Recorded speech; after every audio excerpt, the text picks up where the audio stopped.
Regresamos, amigas, amigos, y bueno, estamos ahora por el Andador Patria. La primera parte la habíamos hecho por el Andador Hidalgo, que es la entrada principal. Si usted se quiere ubicar dónde estamos exactamente, tome la calle Independencia, que nace precisamente en el cruce con Reforma, hacia el lado poniente. Y antes de llegar al río Colima, al puente, ahí está la unidad habitacional Independencia, que es donde estamos en este momento. Y bueno, lo ubico porque esta ubicación es importante. Ya lo mencionaba el doctor Raimundo Padilla Lozoya, por los riesgos que ofrece la edificación que está en este entorno. Pero hay otras que de igual manera ofrecen riesgos, lo decíamos antes de irnos al corte. Y bueno, viniendo de norte a sur, yo recuerdo las Amarillas, que también tienen una ubicación más o menos similar. La propia tienda de autoservicio que está ahí, hay dos agencias de automóviles, allá sobre la avenida Felipe Sevilla del Río, bueno, ahí es avenida Tecnológico. Más hacia acá, más hacia el centro, tenemos otras edificaciones que también ofrecen riesgo. Y bueno, en mucho nosotros hemos sido culpables de esto. ¿Por qué? Porque hemos invadido paulatinamente el cauce natural que desde tiempos ancestrales, es decir, hablamos de millones de años atrás, el cauce que reconocía el agua y que nosotros lo hemos ido ahogando. Tenemos las bocanas de los puentes, principalmente del río Colima, que han sido disminuidas paulatinamente conforme ha crecido la mancha urbana y obviamente ha crecido la demanda de vivienda.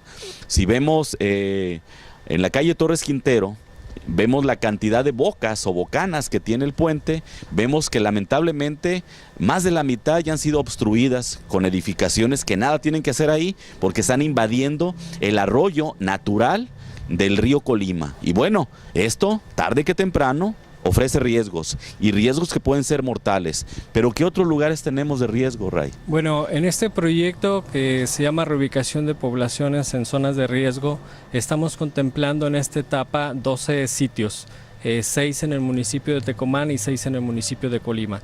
Particular en Colima, el tramo entre Avenida Tecnológico y Avenida de los Maestros, que incluye las Amarillas que tú ya bien mencionabas, pero también toda la calle Libro de Texto y los andadores que están detrás de una tienda departamental. Y luego estamos trabajando también en el Arroyo Manrique, en el Arroyo Pereira, en el barrio La Salud, en la unidad habitacional Independencia, que es aquí donde estamos, y en los Tepames también. Y cada uno de estos lugares, como bien lo mencionas, ofrece características distintas, ¿sí? Por ejemplo, en el Tecolote, la población que vive en los márgenes de este espacio no cuenta con escrituras de las viviendas igual que donde habitan, como aquí. Sin embargo, tienen sus casas sobre el cauce del río y el río está embovedado. Pero ahí la mayoría de las construcciones que existen son talleres. Entonces los propietarios de los talleres exponen que pues para ellos no les representa un gran problema si llega a incrementar el cauce del río y se inunda, porque las pérdidas pues son materiales principalmente y no son de vidas humanas, ¿no? Además, en el arroyo Tecolote, con la construcción del libramiento, pusieron un tubo de aproximadamente 60 pulgadas, que es el que reduce el cauce del arroyo, y solamente puede pasar esa cantidad de agua. Entonces ya del otro lado, donde se encuentra la colonia Juana de Asbaje, pues en realidad el flujo que sale del tubo pues cae al canal, al dren que está construido ahí, y no representa un peligro importante, aunque las casas estén sobre el cauce y aunque hayan embovedado el arroyo. Sin embargo, se presenta esta situación de que están invadiendo una zona federal.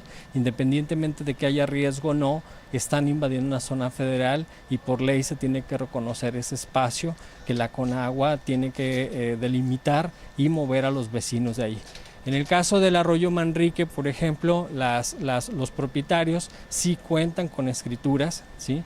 Están todavía varias casas sobre el cauce del río, principalmente de 20 de noviembre hacia arriba, aunque de 20 de noviembre hacia abajo del edificio del PRI, donde estaba el edificio de los periodistas, estaban sobre el cauce del arroyo. Sí. Entonces ya han sido demolidos junto con otras casas y han ampliado gradualmente con apoyo de Protección Civil Municipal y Protección Civil Estatal, han construido unos muros de contención que permiten que fluya el cauce cuando se presenta alguna inundación.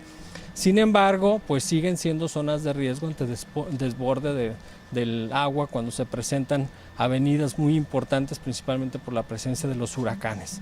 En el caso de Tepames, tenemos pocas viviendas en los márgenes de los dos arroyos, sin embargo ya se está permitiendo el asentamiento de estas construcciones, ¿no? Acá en el arroyo el Tecolote, también retomando otro punto importante, es que varias personas se quejan porque se les está solicitando que se reubiquen. Sin embargo, ellos ven que hay empresas que tienen ahí sus patios con trailers cargados con automóviles, agencias, etcétera, a los que sí se les permite hacer uso de la zona federal. Sin embargo, esa zona federal, insisto, tiene que ser reconocida como tal y tienen que limitarse los lotes a lo que les corresponde en realidad, librando lo que es la zona federal. Entonces, cada uno de estos lugares presenta condiciones distintas. En Tecomán, por ejemplo, la colonia en donde estamos trabajando se llama La Cuarta.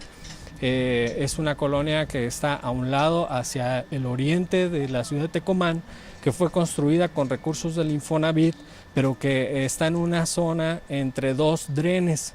Entonces, cuando se presentan inundaciones importantes, se sale el agua de los drenes e invade la colonia, y ahí durante el impacto del huracán Jova se presentaron un incremento de agua que llegó hasta el 1,5 metros, casi los 2 metros de altitud, la inundación. Entonces las casas quedaron prácticamente cubiertas. Ahí es donde se presentó la mayor inundación cercana a Tecomán, en una zona habitacional. Y esta es irregular porque incluso la población no sabe si cuentan o no con drenaje.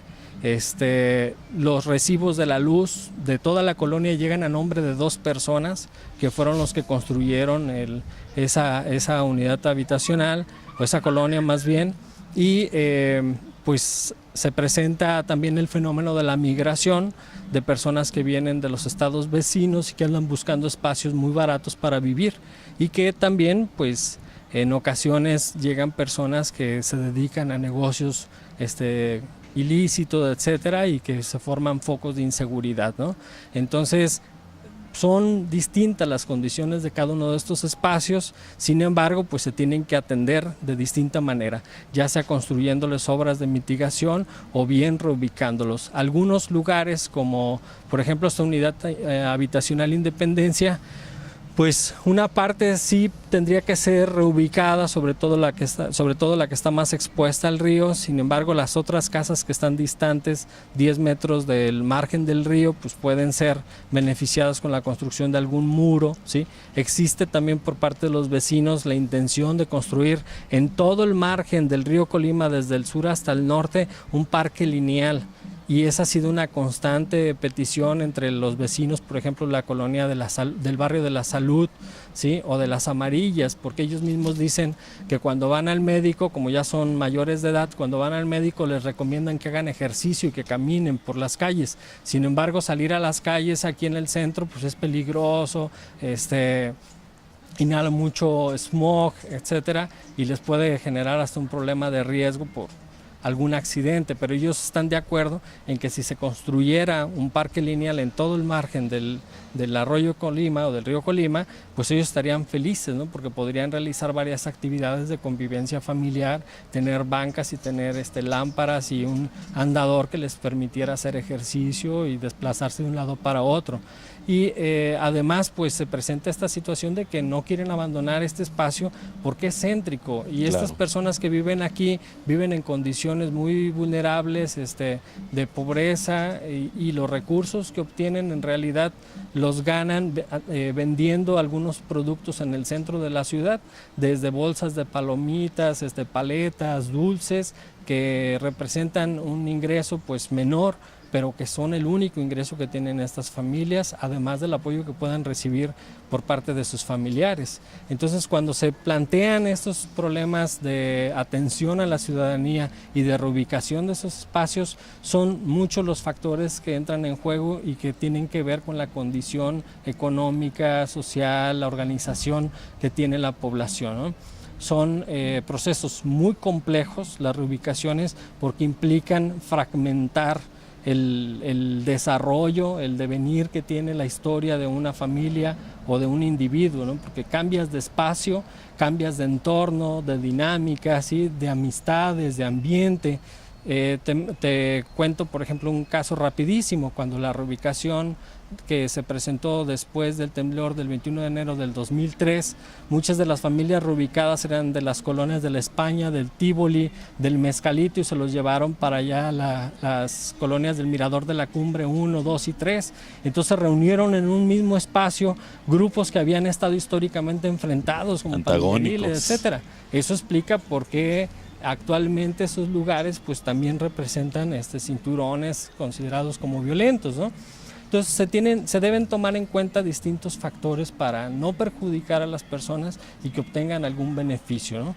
Como te decía hace un rato, en ocasiones la simple distancia que hay de un lugar a otro, que puede ser el templo, puede ser el acceso al transporte, el acceso a un empleo, ¿sí?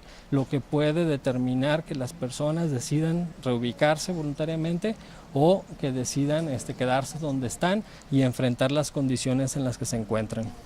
Raimundo, bueno, me quedan varias inquietudes, pero vamos a obviarlas en razón del tiempo. Después del estudio, ¿qué se espera? O sea, ¿lo van a conocer las autoridades que convocaron, que entiendo están patrocinando? Y después de esto, ¿qué sigue? ¿Qué están planteando ustedes? Bueno, también es importante señalar que es un estudio integral y es un estudio interdisciplinario.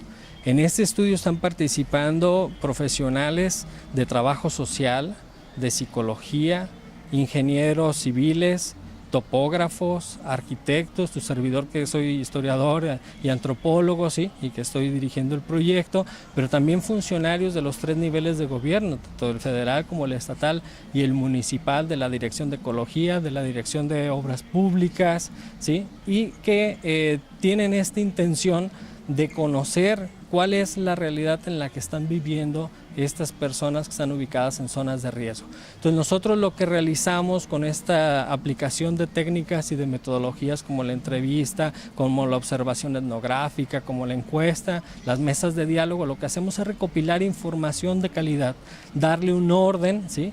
Que se presenta en un documento que vamos a acercar a las autoridades, entonces un documento por cada uno de los 2 estudios, y entonces las autoridades tendrán la decisión de actuar en cada uno de los casos según lo que se les presente de información y según el criterio que tengan. Entonces la autoridad finalmente va a decidir si regresa con la población, los termina de convencer de que se reubiquen o finalmente decide construirles obras de mitigación, que pueden ser desde muros de contención, drenes, canales, etcétera. Hay muchísimas opciones, ¿no? Para evitar que los fenómenos naturales puedan seguir impactando estos lugares. Pero principalmente nosotros vamos a entregar esos documentos, ¿sí? Tanto a la Secretaría de Desarrollo Urbano del Estado de Colima como a la SEDATU federal, para que ellos tomen las decisiones adecuadas. Raimundo Padilla Lozoya, doctor, agradezco mucho que nos hayas acompañado a este espacio para in situ hablar del problema, de este problema que es latente, como tú lo decías, y que está ahí, y que para como otros más, debemos estar oportunamente prevenidos. Te agradezco mucho. Al contrario, muchísimas gracias a ti por este maravilloso espacio. Gracias, Raimundo. Amigas, amigos, a ustedes gracias como siempre por el favor de su atención, y les invito para que en la siguiente, juntos, sigamos andando. The Gym for Girls, un espacio para mujeres, presentó Andares por la Historia con Noé Guerra.